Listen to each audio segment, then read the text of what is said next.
e lere më me pa live që mllahtaris komplet. Më thonë, kur ti rrezikun e percepton, e imagjinon diçka që nuk ka me të vërtet frikë reale.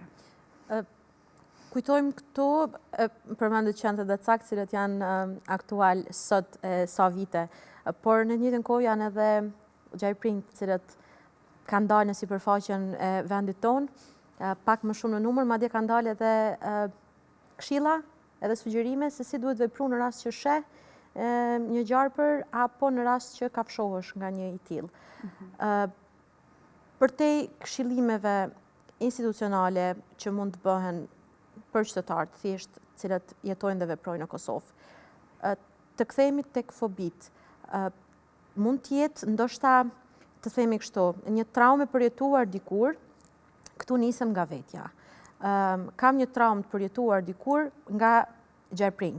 Dhe sot kur i shoh, qoftë edhe në më dalin në rrjetet sociale, më krijohet një lloj parahatie tek vetja, e lere më me pa live që mllahtaris komplet.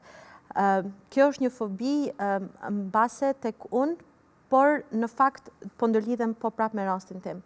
Krijohet për shkak të një eksperience të dikurshme, qoftë fëmijë, qoftë apo edhe si i rritur, në mënyrë që të kthehet pastaj në fobi.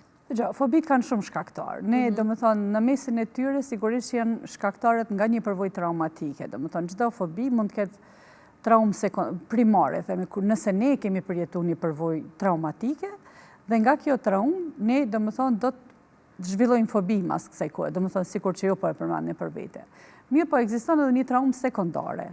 Nëse dikush tjetër e ka përjetuar traumë dhe ju jeni afër atij personi dhe ai vazhdimisht flet, ose vetëm emisionet që jipen nëpër media, kur flitet për atë frikë, ose në YouTube apo diku tjetër, ose vetëm nga të lexuarit e një informacioni, individi mund të krijojë fobi nga kjo.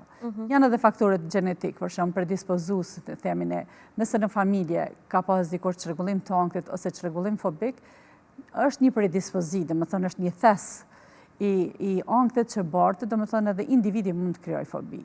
Pa diskutim, domethënë që edhe vetë përvojat negative mandej jetësore, që te individi ose është një karakter tepër i ndihshëm, është tepër anksios, që mund t'i marrë gjonat që themi në popull shumë nga zemrës, që mandej atë në situata stresuese mund gjërat t'i krijojë, domethënë nga një frikë e natyrshme t'i shndrojë në fobi.